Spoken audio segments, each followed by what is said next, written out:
প্রিয় দর্শক, সাজ্জাদ কাদিরের শুভেচ্ছা নিন।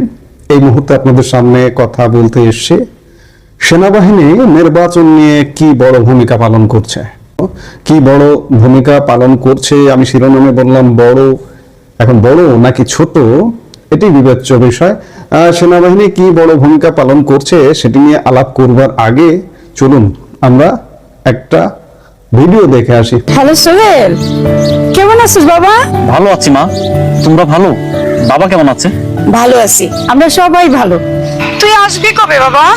এবার তো অনেক দিন হলো। মা, এবার আসা একটু ঝামেলা, সবাই ব্যস্ত থাকবে, নির্বাচন ডিউটি চলতেছে। আচ্ছা মা, তুমি ভোট দিতে যাবে তো? আমরা দুই বুড়া বুড়ি এই ভিড় ভাট্টার মধ্যে যাই কি করব? কি বলতেছো মা এগুলো? আমি সারাদিন কষ্ট করে যাচ্ছি, আমাদের পুরো সেনাবাহিনী দিন রাত কাজ করতেছে যেন ভালো একটা নির্বাচন হয়, সবাই ভোট দিতে পারে। আর তোমরা আমার বাবা মা হয়ে ভোট দিবে না, এটা হবে না। অবশ্যই যাবে তোমরা, তোমাদের কোনো সমস্যা হবে না, সবাই ভোট দিবে। আচ্ছা বাবা, আচ্ছা যাবো। তুই ভোট শেষ করে তাড়াতাড়ি বাড়িতে আয় বাবা। ঠিক আছে মা। যে সেনাবাহিনীর একটি বিজ্ঞাপন, এটি গতকাল রাতে প্রচার শুরু হয়েছে। সেনাবাহিনীর নিজস্ব ভেরিফাইড সোশ্যাল মিডিয়ায় বলতে পারেন প্রচার শুরু হয়েছে। নিশ্চয়ই মূলধারার গণমাধ্যমেও আগামী 12 ফেব্রুয়ারি যে ভোট, সেই ভোটের প্রচারণা শুরু করেছে সেনাবাহিনী স্বয়ং। বাংলাদেশের ইতিহাসে মনে হয় আমরা এমনটা কখনো দেখিনি যে সেনাবাহিনীও ভোটের প্রচার করে বা এরকম বিজ্ঞাপন বা ট্রেইলার নির্মাণ করে।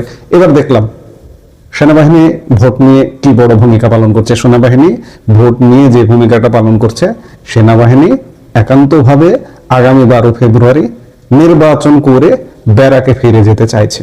আমি বেশ কয়েকদিন যাবতই এই কথাগুলো বলছি যে নিশ্চিতভাবে ভোট হয়ে যাবে। আপনি কূটনৈতিক তৎপরতা যদি দেখেন, আমার পাশের দেশ, প্রতিবেশী দেশ ভারতীয় তৎপরতা দেখেন, সেনাবাহিনীর ভেতরে যারা খোঁজ খবর রাখেন, তারা যদি জানেন, তারা যদি দেখেন, তাহলে তারা অন্ততপক্ষে বলবেন না যে ভোট হচ্ছে না। অনেকেরই জিজ্ঞাসা, অনেকেরই প্রশ্ন যে সেনাবাহিনী তো খানিকটা নীরব, কোনো সাড়া শব্দ পাওয়া যাচ্ছে না, সেনাবাহিনী আসলে কি করছে? সেনাবাহিনী এই যে বিজ্ঞাপনটা দেখলেন, ভোটের বিজ্ঞাপন, এটি দেখবার পর নিশ্চয়ই, এবং এটি অনেকেই আপনারা দেখেছেন ইতিমধ্যেই, গতকাল রাত থেকে এটি প্রচার হচ্ছে, আপনারা দেখেছেন। এই বিজ্ঞাপনটা দেখবার পরে ভোট নিয়ে কেউ যদি বলেন যে ভোট পেছানোর কথা হচ্ছে, নানান কিছু হচ্ছে, এমন অনেক বার্তা আসছে, আমার কাছে মেসেজ আসছে।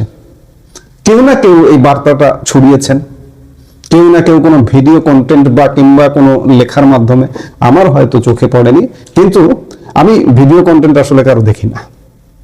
আমাকে কমপক্ষে 10-12 জন মানুষ এমন একটা বার্তা পাঠিয়েছে যে ডক্টর রেহমান সোবহানকে প্রধান উপদেষ্টা করে একটা কেয়ারটেকার সরকারের মাধ্যমে ইনক্লুসিভ নির্বাচনের কথা হচ্ছে।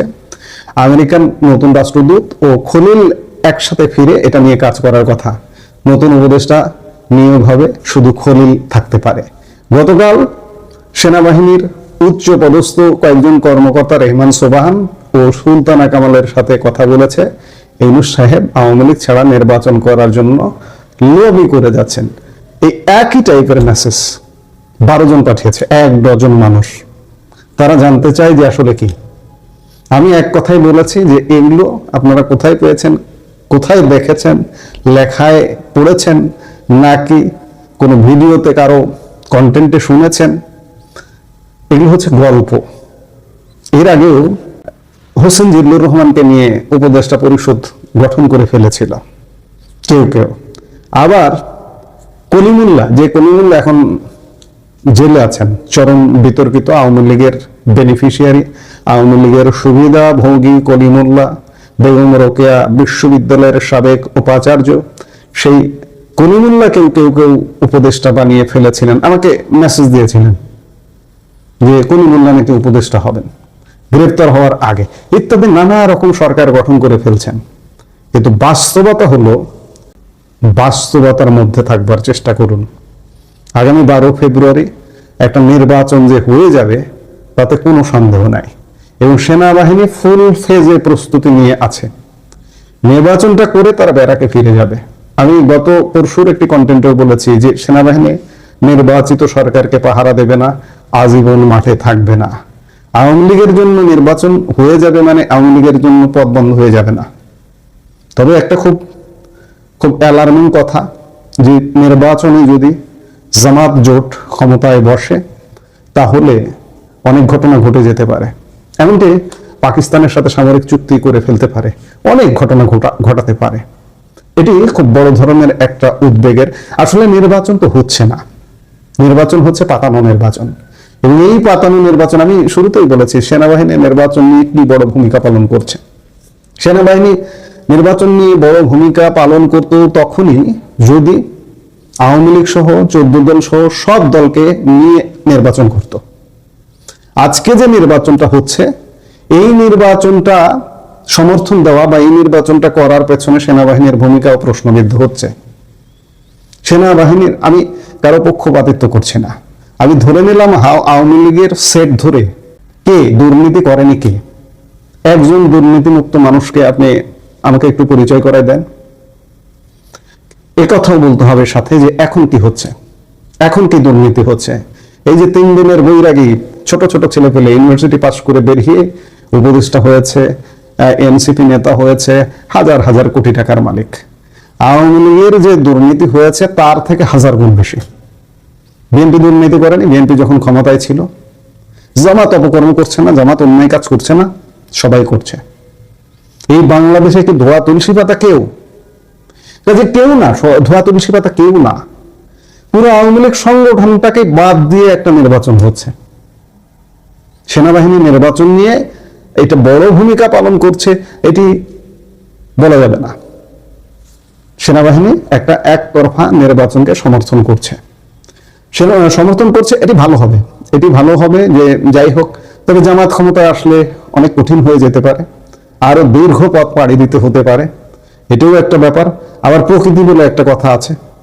এই যে 2 মাস আগেও তারেক রহমান বাংলাদেশে আসবেন কিংবা প্রধানমন্ত্রী হবার স্বপ্ন দেখবেন, এটা তিনি জানতেন না। কিংবা 2 বছর আগেও তারেক রহমান কখনো দেশে আসবেন, কখনো প্রধানমন্ত্রী হবেন, কখনো রাজনীতি করবেন, এটি কখনো কল্পনা করতে পারেননি। আগামী 6 মাস পরে আওয়ামী লীগের লোকজন যে কল্পনা করবেন না, বা 3 মাস পরে যে কল্পনা করবেন না যে রাজনীতি করব, ক্ষমতায় যাব, নির্বাচন করব, 3 মাস পরে, প্রকৃতিরও একটা বিচার আছে, প্রকৃতিরও একটা ভারসাম্য আছে। তো কাজেই যে বা যারা বলছেন যে অমুককে দিয়ে তত্ত্বাবধায়ক সরকার গঠন হবে, অমুককে দিয়ে তত্ত্বাবধায়ক সরকার গঠন হবে, সেনাবাহিনীর উচ্চ পর্যায়ের কর্মকর্তারা যোগাযোগ করছেন, এ করছেন, সে করছেন, এগুলো কিচ্ছু হচ্ছে না। এখন নির্বাচনটা হয়ে যাবে, এর চেয়ে বড় সত্য আর কিছু নেই।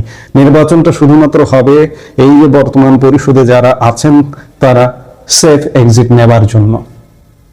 নির্বাচন দিয়ে সেফ এক্সিট ছাড়া এই মুহূর্তে তাদের সেফ এক্সিট হবার কোনো সুযোগ নেই। তারপরে কি হবে? তারপরে আওয়ামী লীগ ফিরে আসবে, অন্যান্য রাজনৈতিক দলগুলো রাজনীতি করবে, অনেক কিছু হবে।